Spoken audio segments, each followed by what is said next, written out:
By the way, I knew William from a job that we did previously. It's a very random thing that I have a friend who does Feng Shui, given that I'm not Chinese. So, and we've kept in contact ever since. I think we get along very well. And we work together very well also. So I think, and just for some context also, I married a Chinese person All right. who is a Muslim convert. And because of that, I've also been exposed to Chinese culture a bit more. This Chinese tea set is actually mine, which I brought here. And so I've been very interested in Chinese culture, Chinese history, and Okay. Feng Shui is something which, of course, has been something that my mother-in-law thinks that is very important, and I wanted to know more about that. And I know there's a lot of misconceptions around that. So, by the way, I think today we want to learn. I personally want to learn more about Feng Shui, what it is, what it isn't. And I know you've been doing Feng Shui for quite some time now. Maybe if you want to introduce to them. I've been practicing Feng Shui for the last 20 years.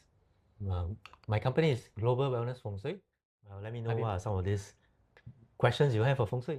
for a lot of people, especially for my generation, Right. we don't know what Feng Shui is. We have certain misconceptions maybe about what Feng Shui is, and but I do know as well, just from my own knowledge, that it is something that's still very important in the Chinese culture, and some people treat it very seriously. I know Singapore does. So wanted to know more about the origins and the history of Feng Shui. For a lot of people, Feng Shui in Chinese is actually Feng and Shui. okay, All right. When you say Feng, Feng means wind, okay, and Shui means water. yes, But when you just join the two words together, water and wind, actually it doesn't make any meaning. okay, yes, But what is important is actually the interpretation. yes, So when we say Feng and Shui, yeah, wind and water, actually we are talking about existence. Feng Shui itself, actually it's a principle. okay, All right, it's a set of principles. It's a philosophy. okay, Right. So when people talk about Feng Shui, why Feng Shui? Why want to practice Feng Shui? yeah, You are trying to leverage on existence to have wellness, okay. overall wellness. It's very nature based Yeah. lah. So it's very, I mean, when we talk about existence, existence actually combines a lot of things, Okay. right?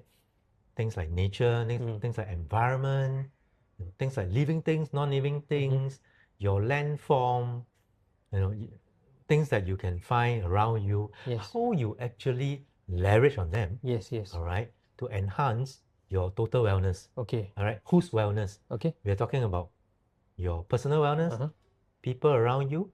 It could be also your office, your home, all right, even up to the nation or the country. Okay. All levels. So all levels of wellness. Okay, okay, okay. Right? So that is how you actually leverage on the existence to enhance all these all these various areas. Okay, okay. And I know Feng Shui has been around for a really long time. Roughly how long? I think if you were to count it back, I mean, there are different people with different Yeah, different numbers lah. frame, Okay, okay. But at least it has been around for the last 3,000 years. Oh, wow, that's a long time. I mean, it's worth talking about the evolution of Feng Shui. Yeah, yeah. Right. In the first place, how did Feng Shui come about? Correct. A lot of people actually don't know. They think it's a lot of superstition, Yeah. and a lot of concepts, a lot of religion involved. Yes. But actually, Feng Shui itself is pure philosophy and principles. It's worth talking about how it evolved when, I mean, maybe a few thousand years ago. We're talking about lifestyle. We're talking about livelihood, talking about civilization. Yeah. All right. Now, if you look back few thousand years back, Yeah, yeah. right, whether it's the Chinese, whether it's other races, the Indians, the Malays, or Europeans, a lot of people are actually fishermen, okay, farmers, yeah, right? So now that is basic livelihood, survival. Okay. But it's not easy just to have this kind of trade or livelihood, yes. right? So what people do is that, in order to, I give you an example. Okay, okay. Let's say you're a fisherman. You want to go out to the sea to fish. Yes. You got to look at a lot of factors. Correct. Before you know whether you get your weather, all those things. You got to look at weather. You got to look at whether that day is nice. Is it a nice weather? Is it a stormy sea? All right. And whether the fishes are attracted to you. Okay. Whether there's enough lightings or not enough light. Okay, okay. Right. So there are actually a lot of natural things that you need to consider before you can say that you have actually done a very successful fishing trip. You want to put yourself in Right. the best position for success, lah, basically. Precisely. Yeah. So if that day you have a stormy sea, Okay. very likely you won't want to go out to the Yes, sea to yes, fish, yes. right? Yeah. Because it's very dangerous. Correct. Now, how to help you in this prediction? Okay. I mean, how to forecast, Yeah. right? Such things Yes. happening. So people started to actually look at the sun, Okay. the moon, the stars, the sea, the wind, all right, condition, and the water, meaning the sea condition. Yes, yes. So this is actually how it started. Feng Shui is how it started. You're actually looking at the existence of your environment, External factors. Okay. internal factors as well. All right. So all this actually comes together when people do a lot of try and errors. So a lot of try and errors was being put into place. They become to understand that certain factors are necessary before you can actually have a very successful fishing trip. And through the kind of research and of course over the thousands of years they find patterns and Yes. okay. So along the years you fine tune. So you have a lot of clinical studies. Yes, yes. Just like a doctor. Yes. A specialist. You need to do a lot of try and errors, a lot of clinical studies before you can actually profess in a certain area. Right. So that is actually how the Feng Shui has actually evolved throughout the years. So many years, all the way down. Yes. Until it becomes very precise nowadays. So I mean you mean to say that there are people who actually study these things and specialize in these kind of calculations? Definitely. Because if you look at Feng Shui is not just a philosophy solely. Right? Yes. It is a subject by itself, but it's a multifaceted subject. Okay. A lot of people don't understand. They think that Feng Shui is actually a certain form of superstition. Yeah. That's why I think a lot of people have that kind of misconception. But if you really look at Feng Shui in the correct perspective, it is actually a mixture of things like science. Yes. Take for example physics and chemistry, right? Yeah. You are involving things like motion, movements, circulation, all kinds of things, energy, forces. All these are actually science, very scientific. Yes. It's your physics, it's your chemistry. Yes. What is a catalyst for something to happen? Right? So these are all involved. And it's also a mathematics. Yeah. Because why? We do study time, Yes. dimension, direction, and we do calculations, right? So that's how you actually come up with certain time frames, certain things happening, certain areas, certain duration. So mathematics is involved. The other one is geography. Okay. Why? Because we study landform. Okay. Right? You study mountains, you study nature, you study urbanization, you study the solar system, Okay. the planets, the stars, the sun, the wind movements. So in essence, that's geography. Right? So all these subjects actually combine together to form those basic principles of Feng Shui. Okay. And I mean, given that, I mean, in this day and age, I think a lot of people rely on science, on precision, uncertainty. I mean, maybe we don't know, but are people still using Feng Shui a lot? I mean, let's use Singapore as an example. Are people still practicing this?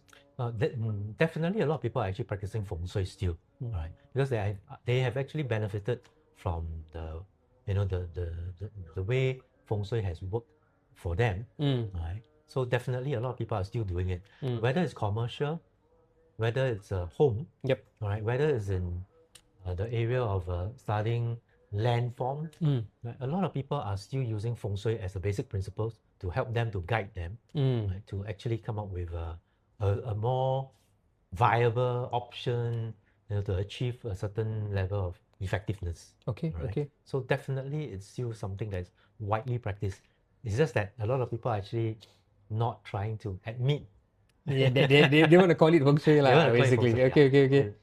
And like, say in countries like predominantly Chinese countries like Singapore, Hong Kong, Taiwan, and obviously China, how is Feng Shui still being practiced? Maybe, and this I'm just curious lah, at maybe the government level, maybe at company level, how are people still using this?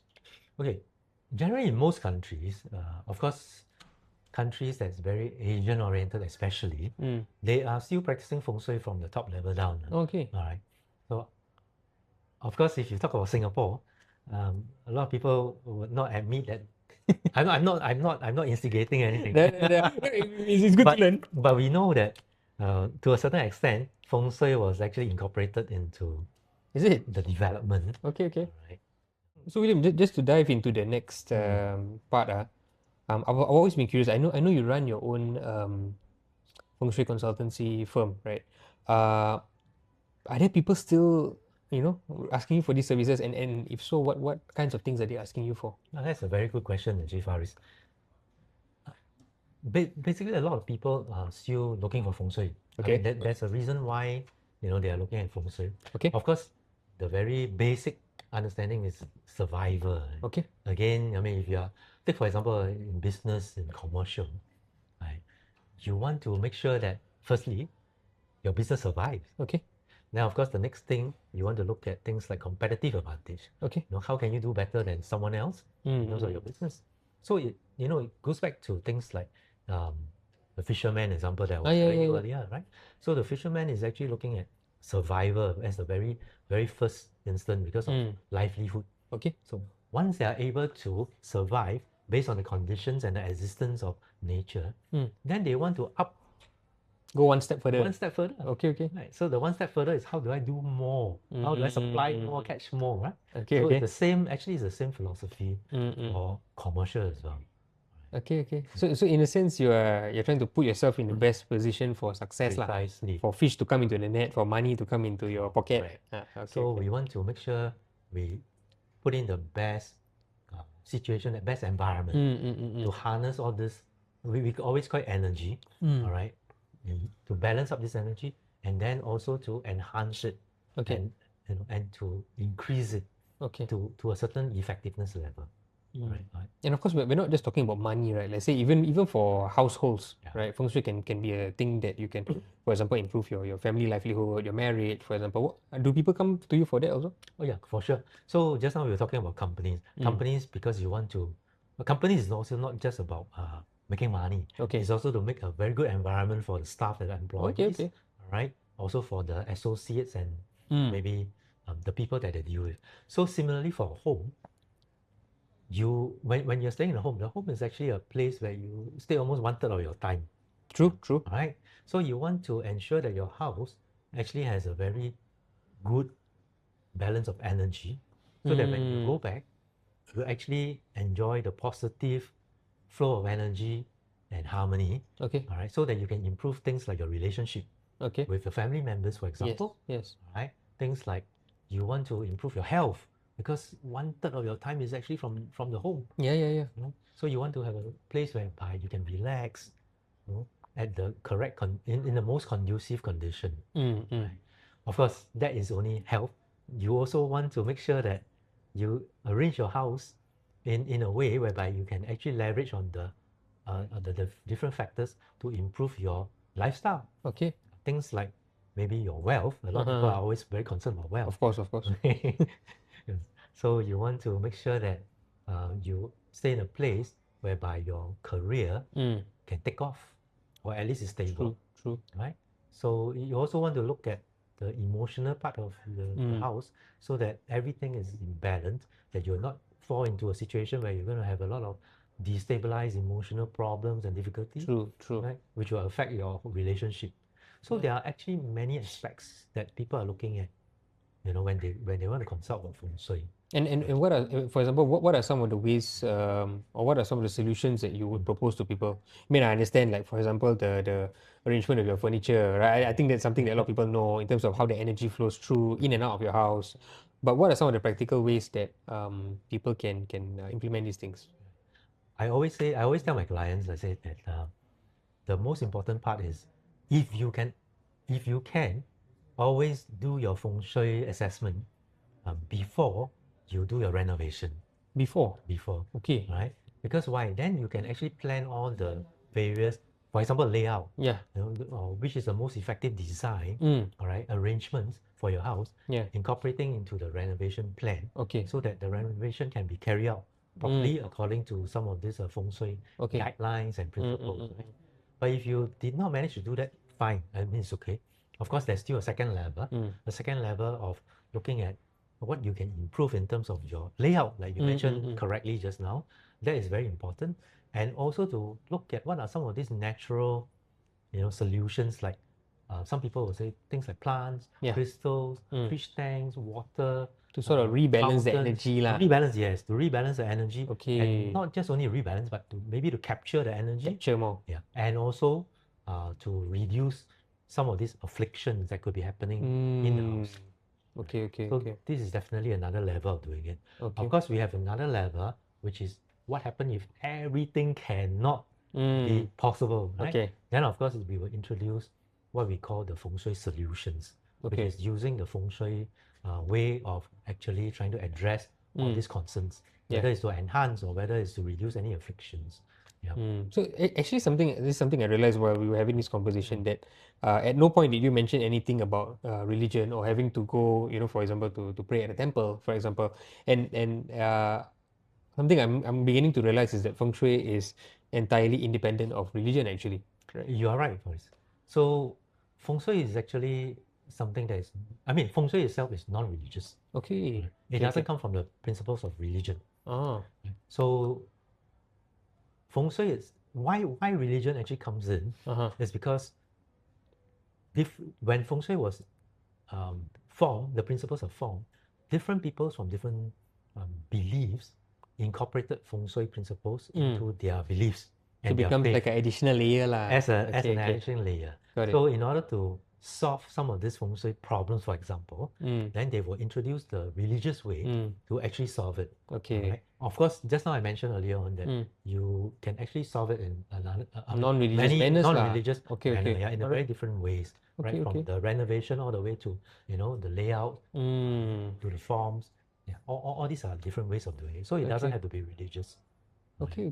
Thanks, Sushin. And I think that's important for some people to know who they might be a bit hesitant to learn more about Feng Shui, thinking that it might conflict with their religion. But of course, whatever your comfort level is, but I think Feng Shui is something that shouldn't be ignored, right? Sure. There of course there are some wisdoms, the fact that it's been there for thousands of years and people still believe in it. So there has to be some value in there, lah, right now. Yeah. Sure. So religion is really actually done. When it becomes religious, is because of the Feng Shui master or the consultant who has a certain background in religion. They have actually incorporated this Feng Shui into their religion. Okay. And then they actually help people based on using the religious way, as a solution. Okay. There's nothing wrong with religion. Yeah. Feng Shui, but Feng Shui itself It can stand alone exist, on its own. Yeah, it can stand does not independently. have a religion. Okay, that's good to know. But yeah, anyway, thanks so much for having tea with me today. I hope you enjoy Definitely. the rock tea. It's a very good tea. Cheers. Cheers. Yeah. Let's have another session, and I think I also want to know more about the different aspects of Feng Shui, the specifics, and what I can do to make my mother-in-law happy lah. If I can be of service in any way, definitely. We can always do other segments to explain more. All right. Yeah. Thank you, William. Thank you so